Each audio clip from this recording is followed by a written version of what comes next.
Good evening, everyone, and welcome to the University of Melbourne's Water Security Seminar Series. Tonight, our title, River Murray System Operations. My name's Sharon Davis. I'm an Enterprise Senior Fellow with the University of Melbourne in the Water, Environment and Agriculture program. And this is one of our water security seminars that we have every month or so. Before I introduce tonight's event, I'd like to acknowledge the traditional owners of the land on which we meet, the land of the Wurundjeri people, and pay my respects to their elders and families, past, present and emerging. So tonight, this event is part of a series discussing supporting issues surrounding water security, where we aim to bring together thought leaders in academia, industry and government to provide evidence-based insights and to raise the quality of the debate around key issues. Tonight we're focusing on the River Murray system operations.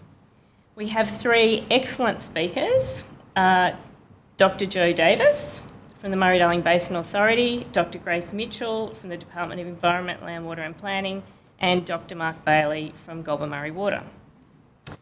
They will be getting up to speak momentarily, but to just explain to you who they are. So Joe is the Senior Director of Operations Improvement with the Murray-Darling Basin Authority. As Senior Director, Joe is responsible for the strategic and policy directions of River Murray operations. Dr. Grace Mitchell is the Executive Director of Water Resources Strategy with the Victorian State Government Department of Environment, Land, Water and Planning. And Dr. Mark Bailey is Goulburn Murray Water's Head of Water Resources, where he leads the unit that manages groundwater and surface water resources across the Goulburn Murray region, and he's also the Resource Manager for Northern Victoria's water systems. So really excellent speakers who have a lot of in-depth knowledge about tonight's topic, so we're very lucky to have them. So the format will be, we'll invite Joe in a moment to come up and speak, and we'll have a short presentation from each of the three speakers before we then move to a panel discussion where we can get into some issues. So with that, I'd like to hand over, thank you, Joe.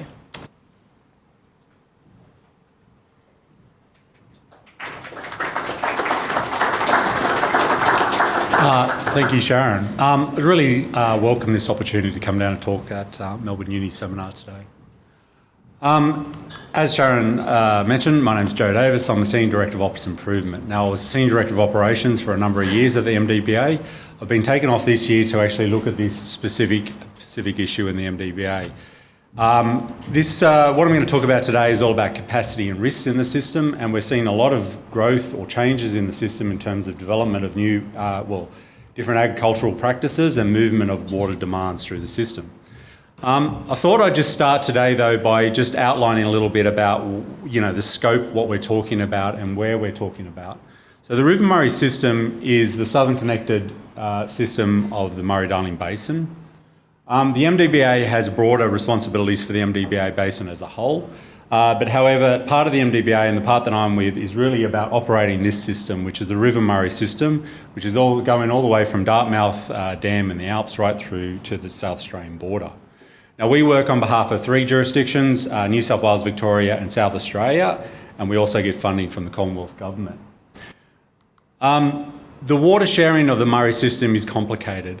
These rules have been developed over a number of years. I'm talking 50 to 100 years these rules have been developed, and really does work on a couple of principles. The first principle is inflows of the system are shared equally upstream of Albury, and they're shared into the major stories, Hume and Dartmouth Dam 50-50%. The states get to keep their own tributaries as they come down the system, and each of the upper states then have a commitment to provide to South Australia its entitlement flow. Now, the MDBA, one of the big functions of the MDBA is to keep the River Murray accounts, and under the agreement then, which defines the water sharing, and the agreement is worked out between jurisdictions, we then operate this system according to these water shares. The levels of water sharing, this is just as another way to look at it. The MDBA, in terms of responsible to the bulk resource in the River Murray system, that bulk resource then is divvied up between New South Wales and Victoria as per the Murray-Darling Basin Agreement. Each of the upper states then have a commitment to provide South Australia's water, and it's up to the states then to provide these retail entitlements to their customers. So for an irrigator, they're a customer of a customer for me. My customers are the 3 jurisdictions, and we operate under a pretty strict framework about how this water is shared. Obviously the discussions, well maybe not obviously, but the discussions can be quite robust between jurisdictions about how water is shared and about issues. And we basically facilitate a whole heap of meetings and discussions about how we best manage that resource as we go through time. Really, what I want to talk about, not so much about that, which is all sort of background stuff, although I could probably talk about that for a couple of hours. What I want to talk about today is these drivers of change, and it's really the project that I'm involved with currently. We've got a number of things happening in the basin currently. Water trade and carryover is moving the water around the system, whereas the traditional areas, that's water's now moving to other places. We've got this substantial new environmental water portfolio that has to be managed and also deliver those entitlements as per to achieve environmental outcomes. Changing inflow patterns and these record temperatures we're seeing every summer is really driving a lot of things like losses, and also the inflows that we're seeing are changing compared to historical conditions. And we've also got this changing in agricultural practices and distribution. So we've got to see a lot of currently irrigated horticulture coming into the lower area around Mildura. Places like have annual crops are getting less. More traditional areas like the MIL, the GMID, taking less water, and that water is moving out of those regions down to the higher value crops, which are around Sunraysia and that lower end of the river. So what we've seen over time is these large changes are evident and evolving. So we get new crop types. The nut industry is very big in the Murray now, and it's just growing. There's movement of demands, which has to be, in terms of our operations, we've got water in our major storages. That water has to be then delivered to customers. And what we've got is that water being delivered further away from dams. So whereas it was 5 days from Hume to Lake Mulwala, which used to go into the Mulwala Canal and the MIL system, that water is now being delivered further downstream, and so that's staying in the river longer. The concern is growing across all levels of the government for this. We're seeing a real growth in this industry, and really the question is, have we increased our risk of irrigators being shortfalled or customers being shortfalled? And so I'm sort of heading up this project team that's looking at this project now. And there is a number of areas of work. We're having a look at previous years, what we've done, understanding the drivers for potential shortfalls, where the tight points were. Really detailed modelling that we're doing, and we're working with the jurisdictions, our state jurisdictions on this, trying to get the modelling through, provide a real evidence base for what's going on. There's also these uncosted externalities, as I call them, impacts on the Barmah Choke, impacts on the Lower Goulburn that we're also looking at. Potential third-party impacts in terms of are these new demands driving changes in terms of losses, state shares, how that's been affected. And then obviously the impact on delivery environmental water is really important and a very big focus for the authority. Delivery shortfall then, a couple of definitional things. Delivery shortfall really comes about if the demands cannot be fully met due to channel capacity constraints. So the Murray itself is a long system. It's a number of days, weeks from the Hume Dam, where most of the water is stored, down to really some of these irrigation districts. If those demands can't be met for whatever reason, we get a delivery constraint and therefore a shortfall. So irrigators will have to, they won't be able to access the water that's in their account at that point in time. Now, there's sort of two main issues, two main areas. This is a pre-Christmas issue where we also need to transfer a large amount of water, especially in a year like 2017, where there wasn't much inflows. We have to transfer water from our upstream storages to our lower storages, just to meet all the demands and get us some sort of level of security about potential shortfalls.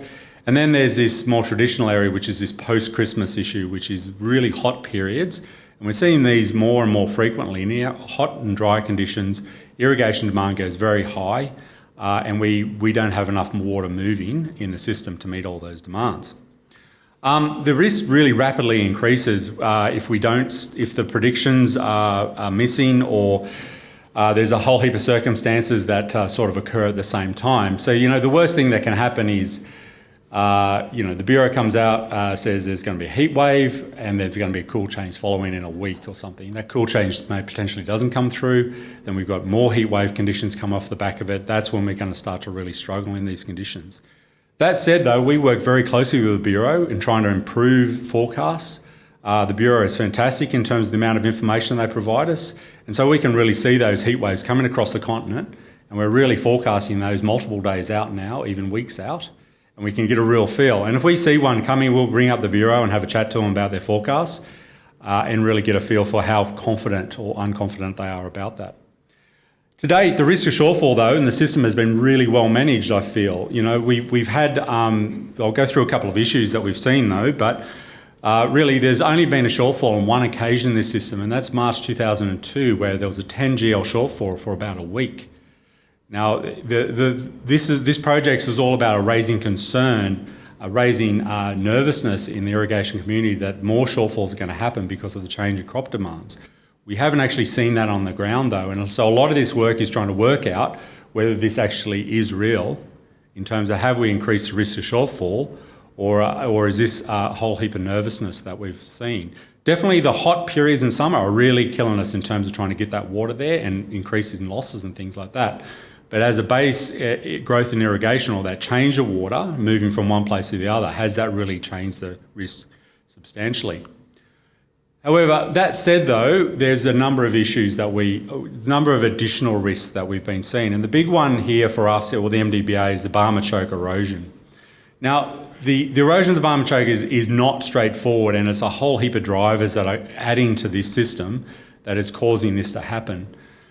There's a trade restriction in place, so this is not new entitlements coming through. The trade restriction's been since 2007, sort of halfway through the Millennium Drought. It was enacted in 2014 when it started to get wetter. But what we've seen is this slow loss of transfer capacity through the system. And so you can see some of those numbers up there, how much they've dropped over time. And we're probably currently 9,500 or even less in terms of this system. So what's sort of going on there, I guess? We're trying to work out what the interaction with the geomorphology is. Now, if you think about this as a system, you've got Hume Dam that sits there above the choke, and we deliver most of the entitlements through the choke, and these are historical entitlements. This includes South Australia's entitlement and a whole heap of lower Murray entitlements. But it's really important to see that the system also includes Menindee Lake. So when there's a drought in the north, the south has to pick that load up. And what we've seen, though, is the Menindee Lakes is becoming less reliable as a water source for the Murray over time. And what's happened is the more water then has to come through the choke. That, as well as this loss of capacity through the choke. So there's 2,000 megalitres per day just shown on those slides there. And if you times that by the amount of days a year, that's a lot of water that we need to then push through that system. And what that's doing is extending the period that we're on channel capacity through that system. This is our major focus, I feel, for the next period for the MDBA, is really trying to understand what the drivers are there, both in terms of hydrology, what's changed in terms of hydrology, and also then geomorphic, what's going on geomorphically in that system as well. There's a couple of things that, there is no simple answers here, because I think there is benefits and disbenefits all over the place. But really, there's looks at potential bypass options of the choke. They're very expensive currently. But and that may move the problem to the next reach in terms of those higher erosion risks. And the question really is: if we build a bypass here, do we lift that trade restriction? And then what does that mean for those users upstream of the choke? Also, lifting constraints. So there's a constraint management strategy the MDBA is working through with the state jurisdictions, I guess. And maybe lifting constraints to that system may also help alleviate that issue. The other one that really is a big focus for us, and this is very much us and the Victorian government, is the lower Goulburn River erosion as well. Now, a lot of the new water that's come into the Murray has come from the tributaries. So over time, what we've got is the Murray used to be pretty much self-sustaining. The tributaries used to be self-sustaining. Water that went into the tributaries got used in the tributaries. And really it wasn't, it was sort of seen as wasted water from the tributaries to go to the Murray. It was a very important resource for the Murray, obviously, but now though with trading water, we see this water actually actively moving from those lower value crops in the tributaries into the higher value crops down in the lower Murray.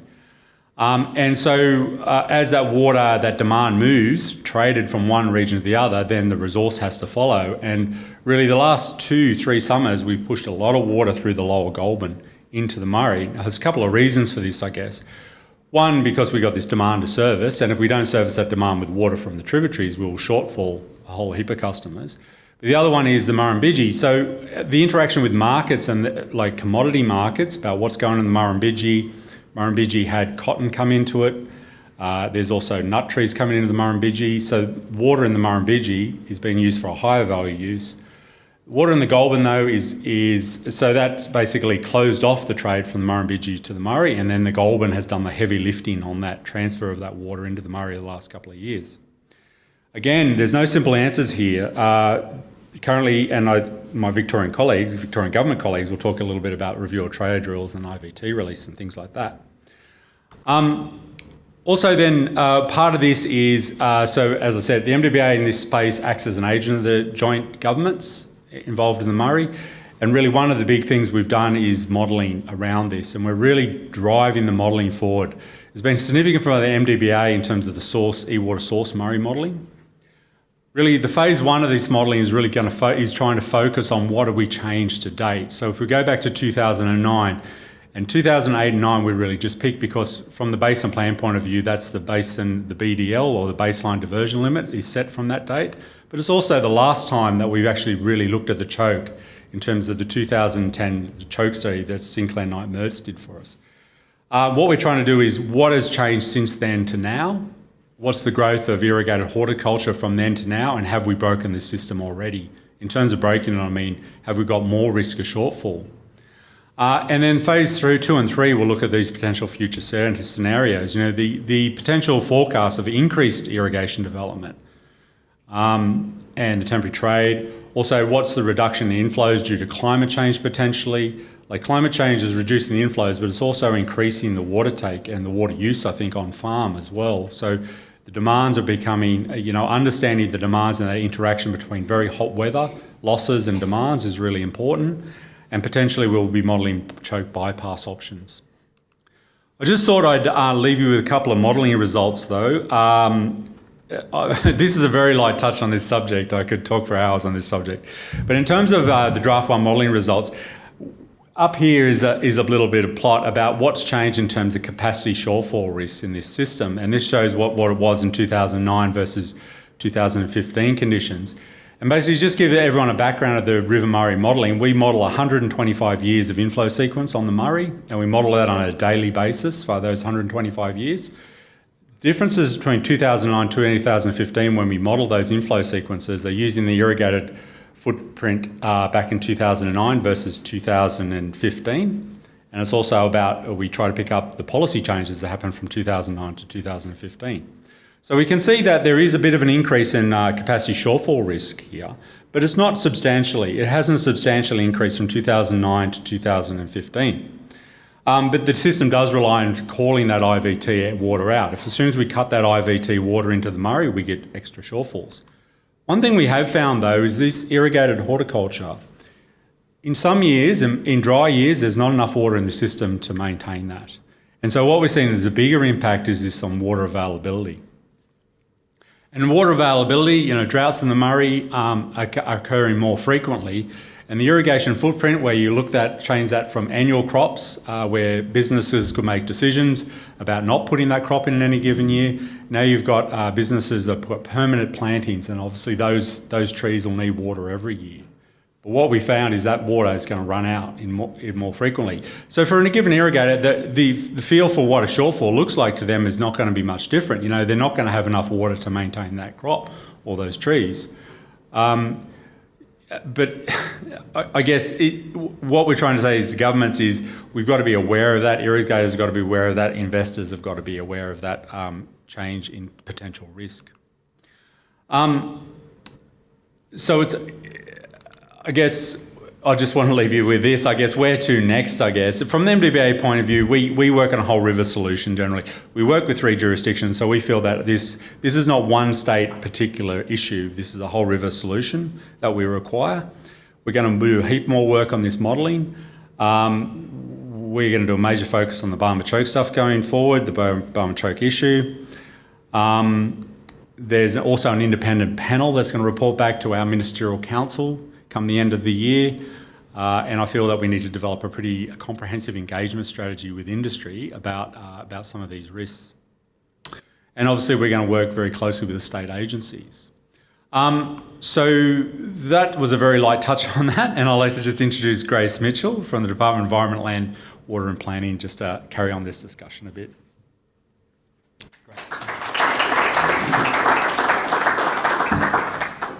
Moving on. Yeah. Okay, good. Okay, so I'm going to talk a bit about water, what we're doing in Victoria about water availability pressures and also deliverability pressures. First off, I guess explain a little bit of our framework of how we go about at a high level policy setting. Our high overarching policy approach is to have a mix of certainty and flexibility, and we provide our certainty to water users through our water entitlement framework, and we provide flexibility to people through the water markets. And the water markets is a bit of what Joe was talking about, people then buying and selling water and moving it around and needing to move it to different parts of the system. So our approach is to make sure that there's balances in both of those, and both of those parts of the system is functioning really well. And I guess one of the also kind of overarching approaches that we have is that we think we should provide the tools and information for people to make their own decisions about how they want to balance their business risks and how they want to make the choices in the system. So they are best placed to figure out what suits them as a business, and our role is to make sure that the settings are known, operate well, and also that they're well informed. So I'll talk a bit much more about how we go about making sure that they're well informed. So we do an enormous amount of work on publishing information. Now that might not sound exciting in itself, and you might wonder why that's relevant. But there's a chunk of the sorts of things that Joe's talking about that really what you've got to do is make sure that people who are actually in the system have good access to information so they really understand what's going on. And really underpinning any good market is actually well-informed information and good decision making.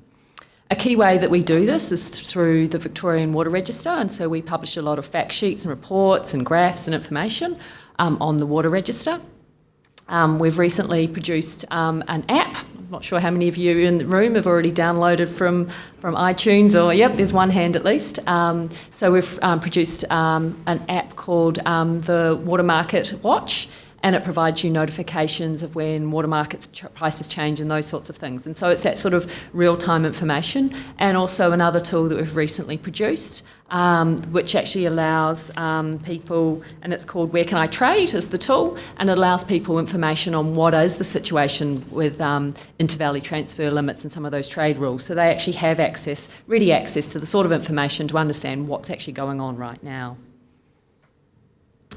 I'll delve into for a moment also the sorts of reports that we produce. So this is a snapshot and a graph from a market trends report that we've done periodically. And this particular graph really highlights some of the pressures and things that are going on in the system at the moment. So this graph, the bars on the graph show how people are using their water in different years. So those are the bars. The red line there is variation at an annual scale of price of water in the market. And then those bars on the bottom below the graph show you snapshots of different climate driving different parts of the season. But also we've picked up in this one the level of allocation available on the New South Wales Murray General. So that's particularly, that influences what's going on in the Murray, just as what is going on in Victoria as far as allocations influences.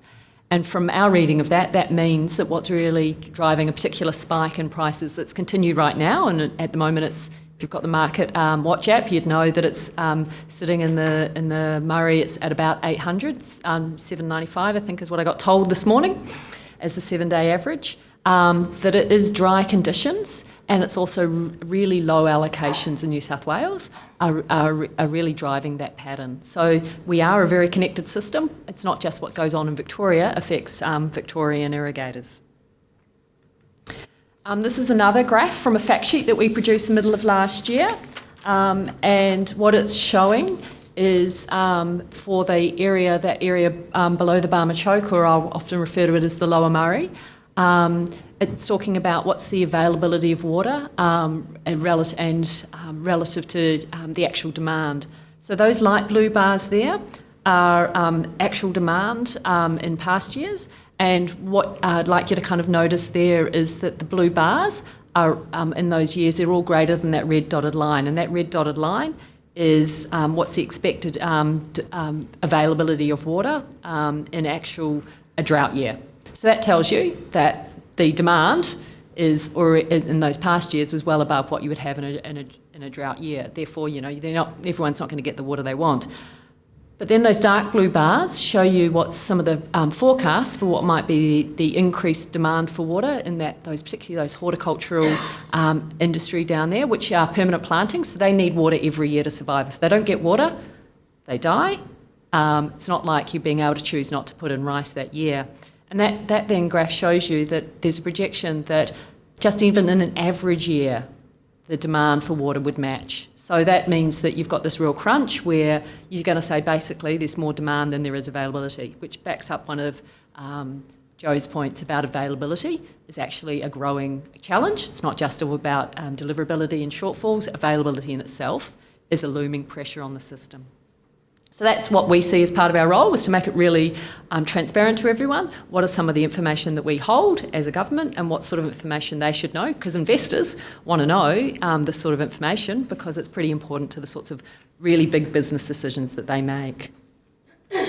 Another thing that you may have heard of that's been really hot lately is calls for increased water market transparency. Certainly something that has been running through in the media, and also people being in touch with us, wanting to know what is going on, who's doing what. One of the kind of themes in some of the media is, are water prices high because there's these water barons? Duxton gets thrown around a little. They've certainly managed to occasionally make some good headlines, making very large profits this year. And so people questioning exactly why are water prices high. So people feeling that there's more going on than just dry conditions and low allocations, that are these people who just hold water as a business, are they actually speculating and driving up prices? So in response, we're undertaking a process of looking at what are the options for increasing water market transparency here in Victoria, and that paper we've actually currently got out for public engagement. So that is one of the ways to actually understand where is the public appetite, because there certainly have been calls from some people to go all the way to full transparency. And what full transparency would mean is that it's a bit like your bank account. It would be fully transparent exactly what, instead of what's in your water account, is analogous to what's in your bank account. That's full transparency. So exactly where do people want to come back from that? In the sense that some people are calling for that. Is that really what the community wants? So we'll find out that through it. Why we're going through that process is that it'll help us figure out what is it that people really want to know, to actually feel that they have confidence in the market, but also that they're not feeling like something's going on that is kind of beyond their control and unreasonable. So making us, I guess, get a good sense of that. But also the ACCC, who today released their paper for discussion, is also running an inquiry in this area into the water market review, and they're all also looking at carryover, and that's also been a hot issue. So there's a lot of kind of concerns at the moment due to the pressures going on as to what are the sources of what's going on. So this picture just starts to pick up in the same sort of area that Joe was talking about all the different pressures that we as a Victorian government are conscious of, that are all kind of playing in the same space. And so I guess one thing that you can take away from this is there is actually a lot going on, which is certainly the sorts of things Joe was talking about too. It's no one single thing is why we're really interested in understanding more of the system. There's risks to delivery, which Joe was talking about, and the risks of a shortfall. There's also making sure that the trade rules that we've got are really fair, so that people actually are being able to move the water around, but it's not causing environmental impacts and it's not causing any issues to other users in the system. And confidence is really important. So us knowing what's going on helps us actually allow people to trust that the system that we've got is actually working well. So I guess that's an area which is a real focus of making sure that people actually do have confidence in the system being the right one.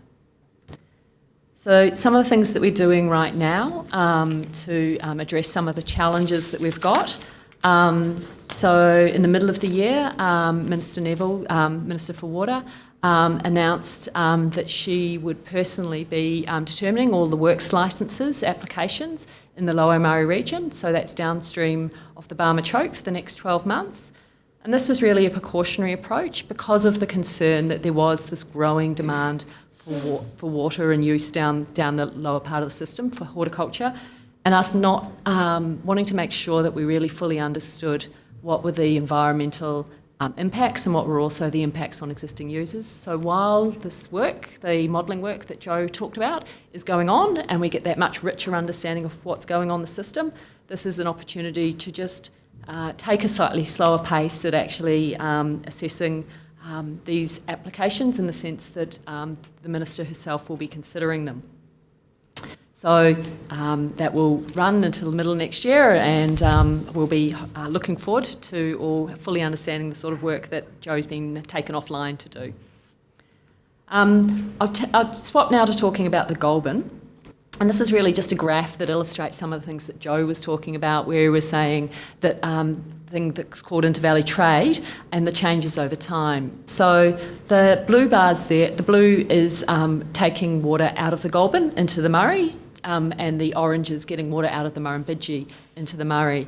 And the things that you'll notice there is that those later bars, in the later years, the bars have got bigger, but also the particular thing that's really made some reason for some action here in Victoria is that in the last 2 years the water came entirely from the Goulburn. And so that really is a significant change to the pressures on the Goulburn itself. And that has had environmental implications. I'll try and see if I can, I'm never particularly great at these things. No, I'll go back and work out where the red pointer is. Here it is. So the thing that is particularly of concern is that this later part of the year, there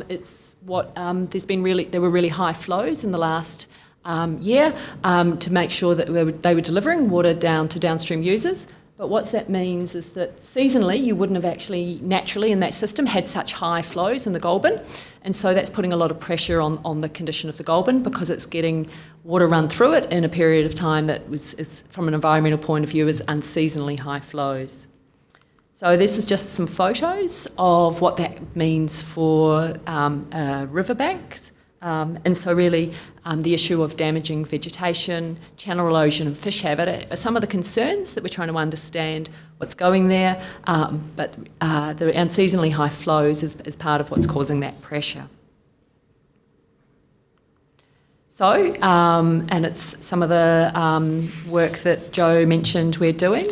The Minister announced that in August that we would put in place before December, in December, I think was probably the exact wording, an interim operating regime for 2019-20, so that we would look to an operating regime that kept those flows at a lower level than the past couple of years, and that's to mean that the environmental condition of the Goulburn is kept at a rate that keeps it in a slightly better state than the kind of the concern about the impacts of the last couple of years. Also working on the use of tagged accounts, so treating the use of water from tagged accounts consistently, because that's one source of the way that water moves out of the Goulburn further down the system is people using tagged accounts. But also, neither of these things are necessarily the full package of the longer-term solution. So at the beginning of next year, we'll be starting a public consultation on what is the longer-term solution for the trade rules for the system. So in summary, before I hand over to Mark, someone who's intimately involved in operating those parts of the river, so we're taking an approach to addressing the availability risks by making sure that we've got an entitlements and markets framework that's really set up to protect all the different interests that you need to protect, making sure there's lots of tools and information available for people who make the day-to-day decisions about their water use, but also doing things like consulting on water market transparency, because is there even more information that people really want? Addressing delivery risks, providing information again is really key, working very closely with the MDBA and New South Wales and South Australia, as well as the Goulburn Murray Water. Lower Murray Water is very much involved in the CMAs. So there's a lot of different organisations here in Victoria as well as interstate. And then the two key policy areas that we're working on that I touched on about the Lower Murray extractions and the Goulburn Trade Review. So those are the sorts of kind of suite of things that more locally we're doing to try and work through some of the challenges in this space. On that note, I'll pass over to Mark, who is much more day-to-day involved in making sure that we've got water availability.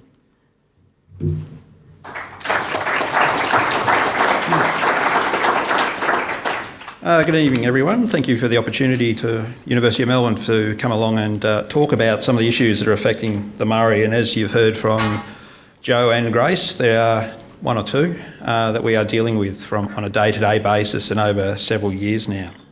Just to explain one of the items about my role with Goulburn Murray Water and my team's role, we basically wear two hats. One is to operate our delivery systems, and as we've heard that we operate 7 catchments across northern Victoria and the water supply across those, ranging from the Murray through to the likes of the Goulburn system, but also several smaller systems across northern Victoria.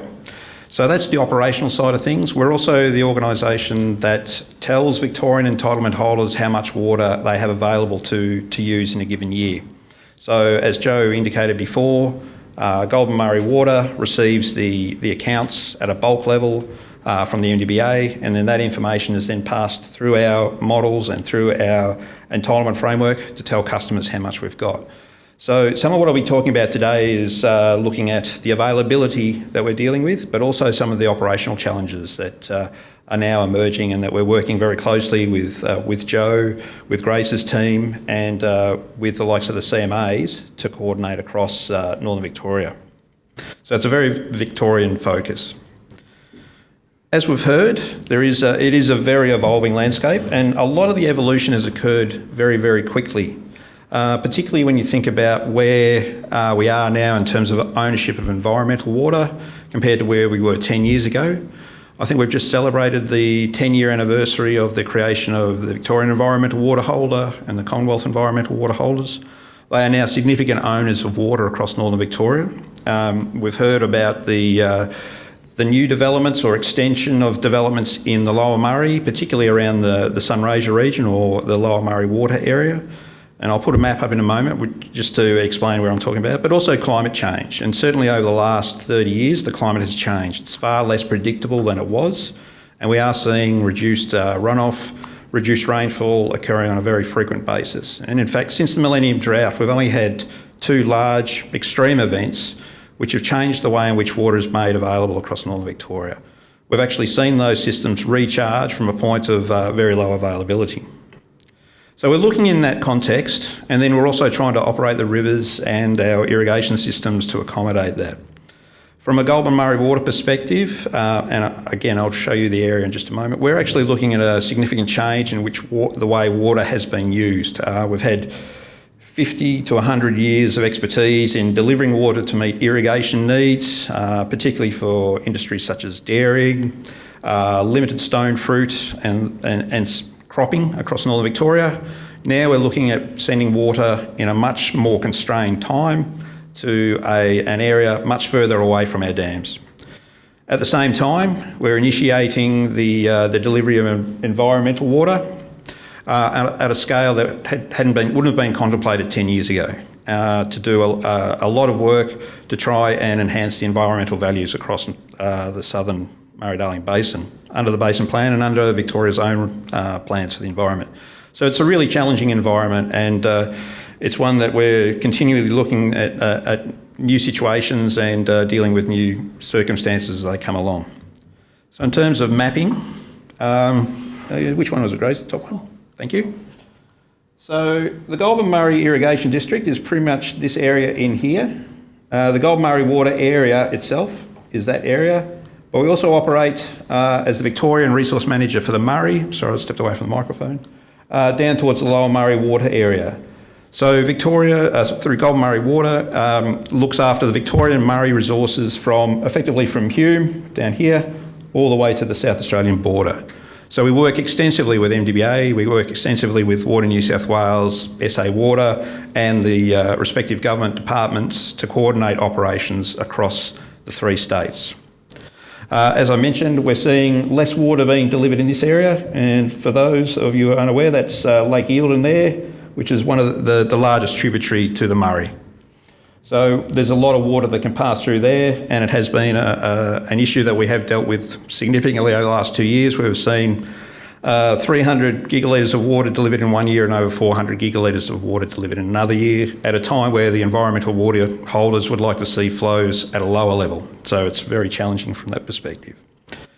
Then we throw in what the actual water availability is, and some of the information I'll provide to you today is similar to what we provide our water users, whether they're the environment, whether they're irrigators or domestic and stock users, all of whom rely on the water across Northern Victoria. And at the moment, we're in the 3rd year of below average rainfall, 3rd year of below average inflows to the major storages on which we rely. So there's 7 systems presented up here. One of them is the New South Wales system. The Goulburn Murray Water's objective as a water manager is to provide 100% of the high reliability entitlement as many years as possible and as early as possible in any given year.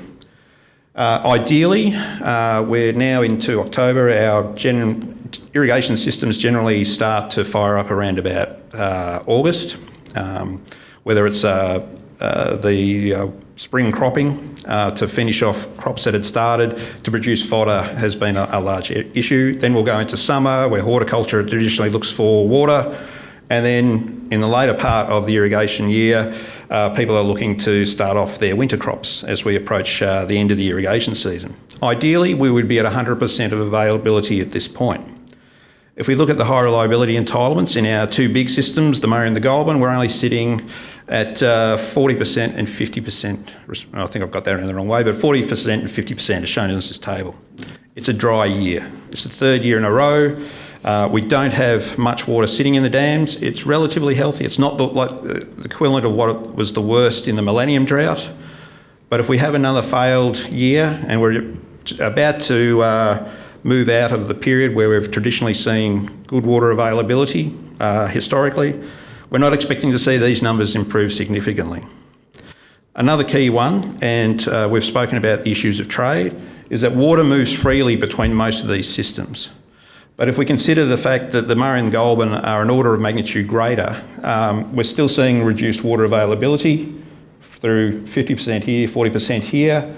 The Blue Look system, that'd be great if it was really connected, but there's only 30 customers who rely on that system. So it's not going to make a big impact. In terms of New South Wales, and a few people would have heard about how dire the situation is in New South Wales. Last year, a lot of their customers rely on general security. That's where the bulk of their water comes from. It's roughly, in terms of reliability, it's a little bit different to our high reliability product, but it's where most of the water that is used by farmers comes from. It's sitting on 0. The forecast is that it will sit on 0 for the entire year at this stage. So there's a big chunk of water that has been taken out of the market and from the people who are relying upon it. In terms of what we expect for our water users this year, as I mentioned, we're not expecting to see significant improvement. Some of the information that has been spoken about is providing the information for customers to work out what level of risk they want to use in terms of their own enterprises or their own water use characteristics. So Goulburn Murray Water monthly puts out information about what we expect to see water availability will be like over the next few months. We do it on several conditions, and these are likely inflows into our storages, which we rely on for the water availability. So wet is conditions that would be exceeded 10 years out of 100, through to dry, which is 9 years out of, 90 years out of 100. Extreme dry is the characteristics we'd expect to see exceeded 99 years out of 100. And this is climate adjusted, so reflecting information that has been provided by Grace's team about what we should be looking at in terms of the impact of climate change. At the moment, the systems that we have here, the Murray, is operating in what we would call a dry scenario. So looking forward through to mid-February, which has traditionally been the highest allocation that could be reached in a particular system, it's only going to get to 52% of their basic high reliability product. That's a real problem, particularly when you think about how we allocate water. When we're allocating water, we get to a 30% point, then we start to set some water aside for the following year to make sure we can allocate our delivery systems, or operate our delivery systems, sorry. Once we've set that water aside, we start to allocate again. And then once we get to 100%, we start to put water away for the following year. When we end up at something like 52 or even 62 in the Goulburn system, we haven't put much water away for next year. So if we're getting into a point where it's dry, we're going to be seeing increased pressure next year, and that's going to be another impact on security for these people. They're already competing with high prices. As Grace mentioned, in the Murray system, it's around about $800 a megalitre. In the Goulburn system, it's about $550 a megalitre. And the reason there's a difference there is because of the trade rules that are in place to protect the resource. So there's a number of challenges that our irrigators, our water managers are all facing as they try to manage water both this year and looking with an eye to the future. If I was talking to a group of irrigators, I'd be saying, look, the key thing that you need to focus on this year is that there's going to be low availability this year. You're going to be facing pressure. There's limited water, there's going to be a lot of people competing for it. When you think about horticulture, it's generally got situations where they need to keep trees alive or similar. They can't afford to cut water off to them because they lose productivity for 2 and 3 years. There's external influences that come into play as well. There may be a depressed market, so there's not enough financial availability to go in and buy water to try and get them through a shortage. In the case of the dairy, a couple of years ago, several of the major processors actually tried to recoup money from farmers that they already paid because they realised they had overpriced for their product. So dairy farmers, for instance, they can't afford to pay $800 a megalitre, they can't afford to pay $550 a megalitre. They are now selling their water to go to the horticultural products. So we're actually seeing a bit of a vicious cycle where some of the traditional users of water are now moving out. With that, we've got added pressure on the river operators and the resource managers. I just happen to be both, lucky me. In terms of maximising water availability, the last couple of announcements where we update how much water is available, we do that twice a month. Sorry, I meant to say that earlier. So we do it on the 1st of the month and we do it on the 15th of the month or next business day. The last few of those, the improvements have been 1%, 2%. Nothing like the 10, 50 or 20 that can occur in a wetter year. And that's not giving much confidence to our customers. As Joe mentioned, we talk to the Bureau of Meteorology, we use their products. We're not seeing any light at the end of the tunnel either. The fact that things are some of the brownest I've ever seen in terms of forecasts for the seasonal outlooks is not a good message for us, just as it's not a good message for consumers.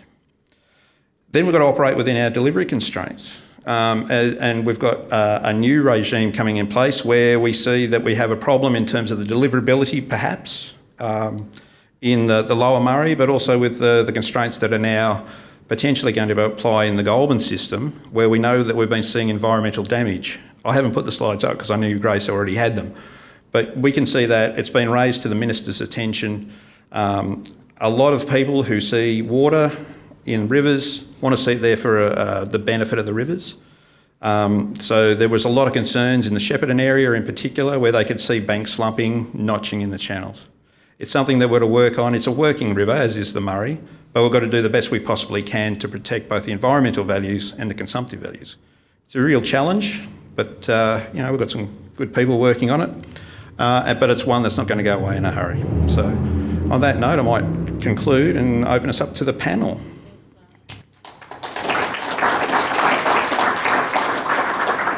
I might start off.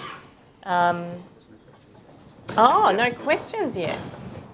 Okay. You can ask some Dorothy Dixes. So I'll kick off with some questions, but I would encourage you to please go to www.slido.com. Do you want a question, Joe?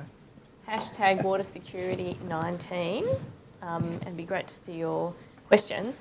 I might start off with one to Grace. Grace, you were telling us that you're currently consulting on water transparency in the water market. So if you could let us know, what are you hearing people say about transparency? Yeah, so we've been getting people getting on EngageVic and writing down and putting their submissions, but also my staff have been out doing face-to-face consultation. I'm sure I was told they were working really hard, having 3 days at the Elmore Field Day, where it started. I didn't see any photos of them coming back with on big farm equipment, so apparently they really did spend the whole time consulting. But at the moment, what we've been hearing is there's probably limited support for having full transparency. When people think through that would mean that basically all their details about all their water holdings and all their business, that's probably way more kind of exposure than they would like.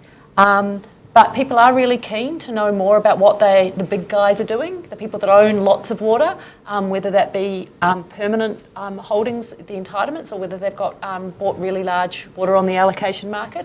So people are really keen to know more about the big people and what's going on because of that concern about some people with really deep pockets distorting the market or speculating or being able to manipulate prices. So certainly interested in hearing about that.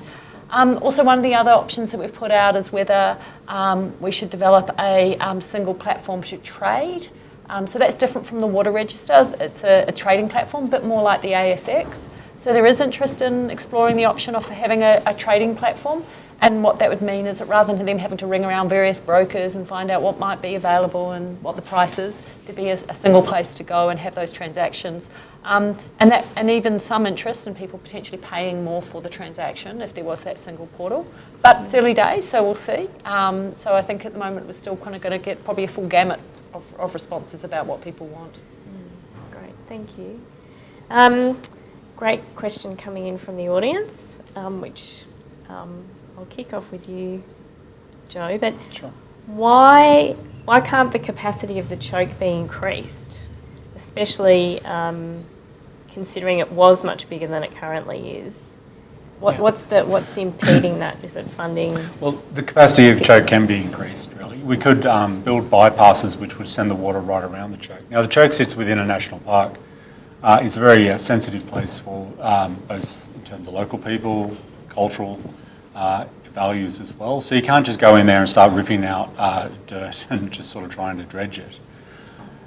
I think in terms of there's got to be a two-phase solution just for governments. Basically, there's a number of parts of the river that have had long-term commitments from joint governments, and that's the Hume, Yarra, Wonga Reach and Lake Victoria down at the bottom end.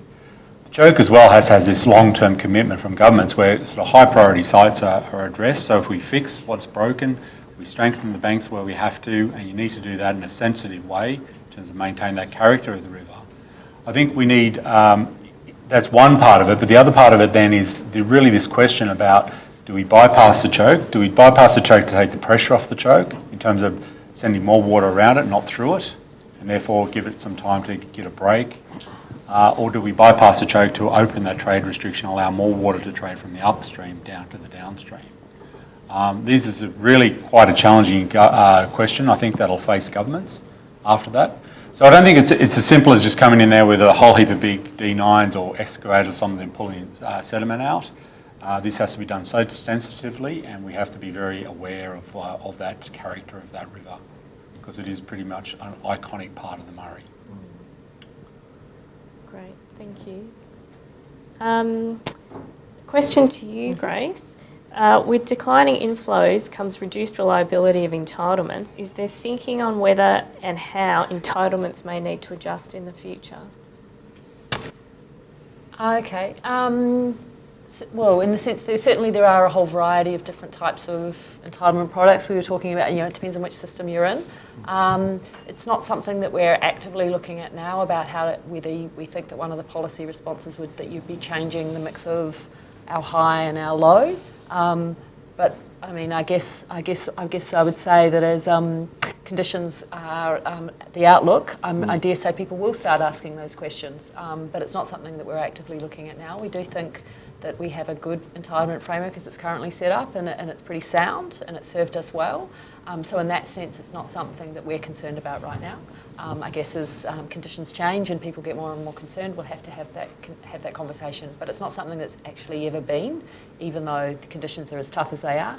Nobody's actually asked us to look at that right now. No, I'd just add one of the things is the low reliability product hasn't been allocated widely in the last 10 or 15 years within the Goulburn and Murray systems, but each of the other systems has seen their low reliability product available to them at some point. So it really depends on what the years are. With the storages, it gives us flexibility across several years.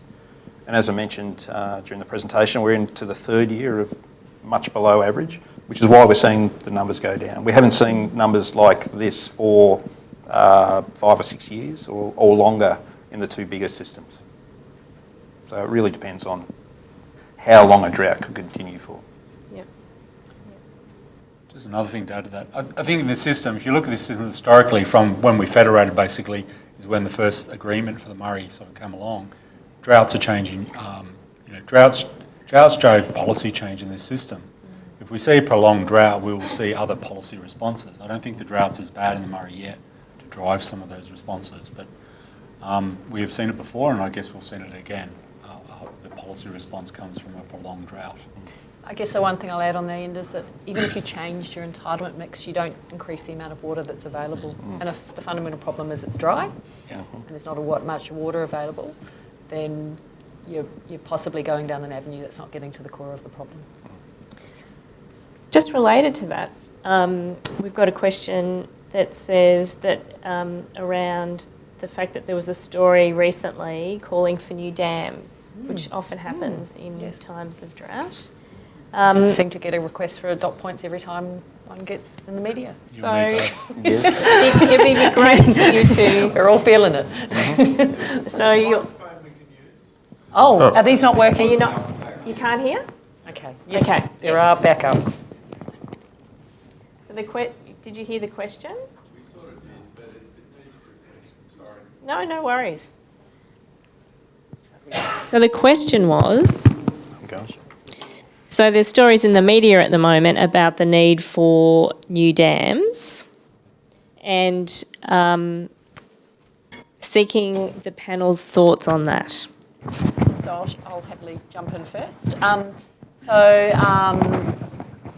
We certainly, I guess, our position here in Victoria is that new dams don't create new water. All they do is provide a bit more airspace and storage to store water. And at the moment, if there's really the issue is at the moment the lack of rain. We have quite a lot of dams in Victoria, and we've put them in all the places that are going to give us high yields. And so really at a point where if you were looking around for a place for a new dam, you're going to get somewhere that really isn't going to provide you all that much water.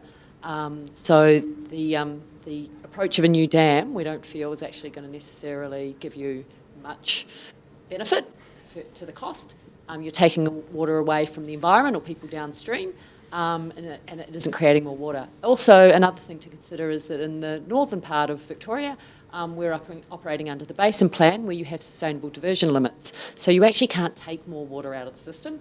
All you would be doing is storing it in a different place in the system. So again, it doesn't create more water. So that's why we're thinking that there isn't, I guess, that isn't really kind of the silver bullet here to the situation. I don't think I've got too much to add to that from the Victorian point of view. It's sort of interesting, the Murray. If you look about when we started to develop the Murray, that was all back in the 40s and 30s and 40s, 20s, 30s and 40s. A lot of the really easy sites where you build a dam potentially are gone. And so what's going to happen now, to build a new dam on the Murray would be very expensive. And then you've got this question about how much yield you would get from that dam as well. In terms of, you've seen probably our federal minister has come out and announced a couple of dams in the northern of the basin, and so there is a dam movement, a movement to build more dams in the north in terms of New South Wales and Queensland, effectively. The Murray is fully regulated. whether we want more regulation on the Murray is the question, I guess.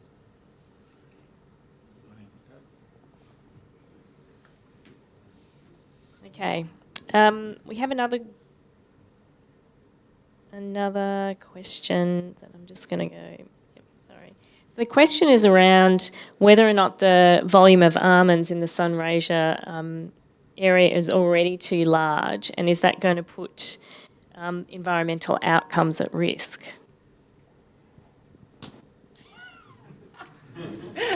You're not offering, Mark.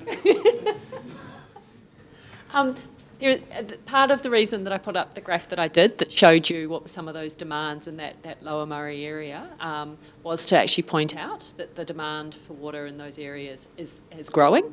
And I guess that is part of the contention of people's concern, which is part of the driver behind the Minister for Water in Victoria having announced to call in and assess all works licences for extractions, was because of these exact questions about have we got to a point where the extractions at that point are too high and are causing too many pressures and putting existing users of water, but also the environment at risk of future shortfalls. So it's a live question. But also we will wait and see what happens from the modelling that Joe's doing as to whether that is actually quite the cause. So we do need the modelling work that's going on to figure out what are those longer term policy solutions, because that will actually make you much better understand all the different things that are going on. I guess I'd just add to that. There's been a cap in place in the Murray since the mid-90s. That cap's still in place. No one's exceeding the cap. This is not new water that's going to almonds. And I don't think it's very helpful to pick on the almond industry. It's the nut industry. Generally, they're a new player into the system. I think that's making other users nervous, I guess, in terms of that. But in terms of the total water use, Victoria's not over cap. And so this is water moving from more traditional areas to new areas. Now, there's a whole heap of social and economic impacts with that, of course, without water moving, and deliverability issues. But I don't think can you just pick on one industry and say it's too large? Yeah. Is the question. There will be a sustainable level, I guess, but it's all about other industries and it's sort of all about a whole heap of water users coexisting together. Yeah, and one of the things that we look at in Victoria with our entitlement framework is that we wouldn't want to have a homogenous industry anyway, because there's times when we have plentiful water available and certain industries make use of that. There's times where we have shortages and some groups are better adapted to those sort of circumstances. As Joe just said, we've seen a lot of the water actually move, so the net extraction rate is not dissimilar to what it's been historically. It's just that it's now compressed into a smaller time frame, which creates more of a challenge in terms of deliverability. And also further away from the dams, which makes that predictability of demand a more difficult exercise. So when we can get the benefits of some of the research that I know some of the Melbourne Uni people are doing and we're collaborating with, that'll be great. And that will certainly help us into the future as well. Thank you. This question's directed to you, Mark, but I'll open it to any of you. Could the Barmah choke be resolved by having capacity shares as in irrigation channels, or is it too complex drawing that analogy? One of the issues we'd need to deal with, and the Murray-Darling Basin Agreement is actually silent on this at the moment, is in terms of the operations of the river, we deal at a bulk level. So we don't have capacity shares between New South Wales and Victoria, for instance, or South Australia for that matter. Maybe at some point in the future it becomes an exercise, but it's a level of complexity that we're probably not ready to deal with yet. Could it work? At this stage I don't think it would, but we'd need to explore it a bit more. We haven't actually done the work that would deal with it. I don't know, Grace, what are your thoughts? Sorry to dump you in that one, drop you in that one. I think with all these things, the question does come up, and I think, and again, I'll just go back to there's a lot of interacting things, and so whether it in itself would make a substantial difference or not. I don't think so. I think that's an unanswered question at the moment. So And there's a number of mechanisms that we can actually use when the choke is at capacity. We've spoken about the inter-valley trade deliveries. Well, there's other systems that can also deliver water as well. The Victorian Campaspe system can deliver water. We can route water through some of the GMID to deliver water as well. We can use the Victorian Mid-Murray storages to provide a short-term injection of water, and we have done that in the past. So there's short terms. Longer term is something we'd need to look at, and that's where Joe's work will become critical to that. No thought. I think the fundamental question of the choke is whether we lift that trade restriction. You know, that's the choke. We're just pushing the historical entitlements through there. And the question is, are we pushing too many entitlements through there? That's a massive structural adjustment, though, on the Murray if you start to think down that road. But the trade restriction is in place. I think if we start to lift that trade restriction across the choke, then we would have to start to think about some of these other things, like potentially a tradable right in that system. But currently, I don't think, if you look at the frequency of it, one shortfall of 10 GLs since 2002 is really only one well documented. The frequency, the historical frequency, wouldn't suggest that we go into a lot very big overheads about trying to establish channel sharing capacity in that system at this point in time. So,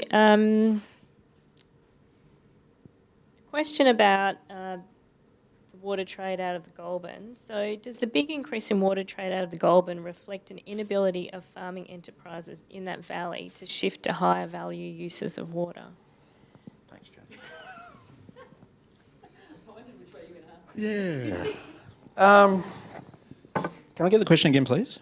So it's really does the big increase in water trade out of the Goulburn Valley reflect an inability of farming enterprises in that valley to shift to higher value uses of water?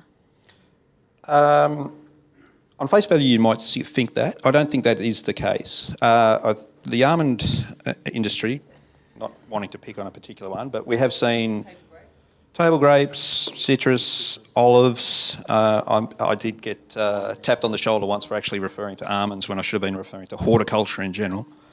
So it is a sensitive issue.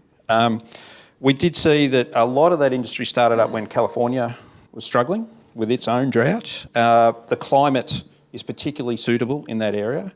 Having understood what's happened in that area, remember that a lot of people had just come out of the Millennium Drought when a lot of this started. They were cash poor. They were looking for an injection of capital. So one way to gain capital, and was advised through a lot of their financial advisors, was to sell your water. It's a large capital price. By the way, allocation trade, the temporary water market, is very cheap at the moment, so you can rely on that. As shortage occurs, the supply diminishes, demand increases, price changes. That's one of the things that we've seen. We're now seeing, with some of the anxiety or nervousness about potential deliverability issues, that some of those industries are looking to come back closer to the storages. So we are seeing some change occurring in the Murray Valley part of the Gold Murray Irrigation District, where some horticultural producers are actually buying up farms in that area. So I expect adjustment will occur. Very much a part of the circumstances that were existing at the time, I think. Adjustment will occur. And a part of that will also come through. There's been a lot of injection of funding to modernise the irrigation delivery system, both in the Lower Murray Water area, but also particularly in the Gold Murray Irrigation District. People are seeing the value of that investment in terms of their on-farm efficiencies. Water use efficiency has improved markedly in the last 10 years. That will also encourage people to come back and new industries to develop or change. Thanks, Mark. And I guess related to this issue of the conditions that we have at the moment, and a question to each of you, because you've all have a role to play in this from your different responsibilities, but the question is, how do you convince or advise local irrigators and agricultural entrepreneurs when they're very frustrated or anxious with the declining conditions in the Murray-Darling Basin? From my perspective, and as a seller of water to irrigators, but also to other water users, we're factual. We go out them and tell them this is what water availability is. A lot of these people are relying on water availability for their own enterprises, so for their own lives and their own futures. So we have to be honest with them and talk to them about availability. That's why we give them the information so they can make up their own minds about where they're going. Then we work hand in glove with Grace's personnel to indicate where policy is heading and what it can be done. And we certainly have the engagement, as Grace has spoken about, to give people the opportunity to comment. And I know Joe's personnel are out there regularly talking to groups as well. Certainly seen a significant increase in the amount of communication material, addressing all aspects of water management across Northern Victoria in particular. The Basin Plan certainly gives a run, but at the moment the biggest impact on water availability is the lack of rainfall that we've been seeing. I just concur with Mark. I think you've just got to be completely factual with people. I mean, it is really heartbreaking when you kind of hear people in a business who haven't enough water to finish their crop, or they're going to fall short, or the price is too much. That's completely heartbreaking. But I think at that point in time, you've really just got to be factual about what's going on. The system itself, the Murray system, I mean, the Goulburn systems are complicated enough, but you get onto the Murray with a couple of different states as well involved, and different state irrigators have different water availability. It gets very complicated very quickly about the interactions, but you've just got to be very factual and upfront. And I don't think you can sugarcoat it. You've just got to say what it is and where we're going. Use a lot of information that's out there publicly, like the Bureau puts out a whole heap of really great stuff now. Make people aware of that. That's where you got to go, really. And so, I mean, and there's absolutely no avoiding that at the moment the conditions are pretty tough, and you're going to, if you are out talking to communities, there's going to be some people there that are really struggling, and you've got to just be really understand that and be really empathetic to the fact that you are having people who are making pretty tough choices about destocking and whether they should stay in the business. Certainly, though, also the Victorian Government has been out with a series of drought packages, and so the other things that we're able to do is, in addition to pointing to the sorts of factual information that these guys referred to, is what actually is the assistance that's also available. So even in the last couple of weeks, the next drought package was announced, and so our staff are able to point to what is actually locally available, what is the services that are available, the assistance that is available, a whole range in partnership with Agriculture Victoria to provide them access to the support that is available to them to get through what are really tough times. Okay, so we're running very short of time, but I'm going to slip one last question in because it's a bit of a forward-looking question, and that's what does, from your perspective, supply and demand look like in 2050? What do we know about that? 2050 and beyond, and what does that mean for the system? What does it look like going? We're working out our own age here. Yeah, what does it look like going forward? Let me think. It depends if the forecast of climate change. That's the biggest driver here, I think. Potential climate change, lower rainfall across this system. What does that mean for the irrigation sector? Definitely in terms of if we look at the forecasts or the predictions going forward, there's going to be a much reduced footprint of irrigation. But there's going to be those episodic conditions, and so whether industry is very much, there'll be a smaller, probably permanent irrigation sector, permanent plantings, but then its annual crops become really important in this system, I think. I think over time, if we get a drying condition, the environmental character of this river cannot be forgotten, and it hasn't been forgotten to this point in time in terms of what governments have tried to do. There'll be some point that will change that again. And so in some ways, looking out that far is not very helpful because you kind of get to a point where it all falls apart. But if you kind of think about maybe the more of the moderate scenarios, we've got a changing footprint. Nothing's really very positive there for irrigation. However, there's been a couple of thoughts. If there was some sort of, we saw almonds or nut industry come into this valley, whereas they weren't really big players going 10 years ago. There's additional crops that could come in that maybe is changing our focus, use less water, we're getting more efficient, we're getting smarter irrigators, a whole heap of stuff is happening. So I think as the system's changing, we're kind of seeing behaviours change, and that's a really interesting dynamic. Hard to forecast that far out, though, Sean. Good question, though. That's a very good question. Yeah, I tend to agree with Joe. I guess it will be really dependent on how severe climate change is and if the projections are accurate. One thing that we can't underestimate is people's ability to adapt, and we've certainly seen some very rapid adaptation occur under a variety of circumstances. Just thinking from my involvement in the northern part of Victoria with the water use efficiency that's changed. Initially in the Goulburn system when it first had less than 100% availability, and more latterly in the Murray system, people will adjust their products accordingly. There may be, I expect there will be some sort of reduction in area, but where that is, and it may be more targeted in terms of making water available if water is available. But yeah, 50 years into the future is really difficult to predict. I have enough trouble predicting what's going to happen next week. That's your job. Oh, don't say that. I guess I would reflect on that a lot of the infrastructure that has been used was kind of built 100 years ago. So there's some great photos around of kind of these earthen channels built. And so we've actually massively changed even within the last 10, 20 years, our infrastructure for irrigation. So we probably forget how much we are actually adapting and changing the efficiency. Enormous investment in the Connections project in the north of Victoria, where Mark hails from, in the Connections project, and making those systems much more efficient.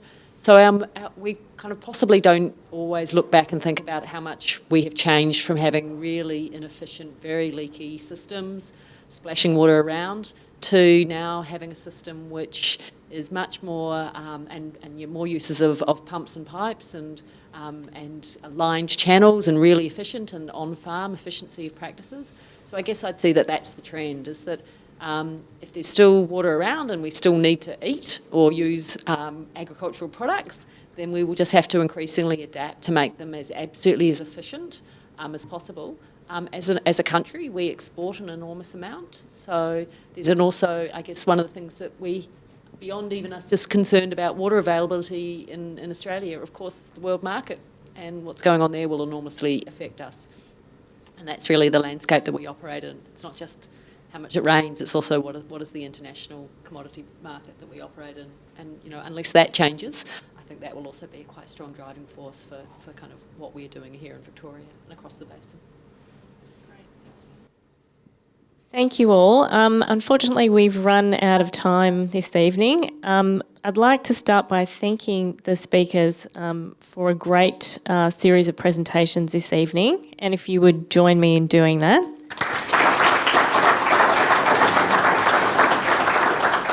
We are very lucky to have three water practitioners, people who are working at the coalface of this happening, come and speak with us, so it's been a really great thank you. I'd also like to thank you as an audience for coming along and participating this evening. It's great to see your interest and involvement in these important issues. I'd like to let you know that the next and last seminar for the year in our Water Security Seminar series will be on, have you clicked it over? Thank you. Will be on 28th of November, and the topic, as you can see, environmental outcomes from the Basin Plan, another really wonderful topical issue to end the year on. And so with that, I'd like to close the evening, but also invite you to stay on for some further networking drinks if you would like to. So thank you.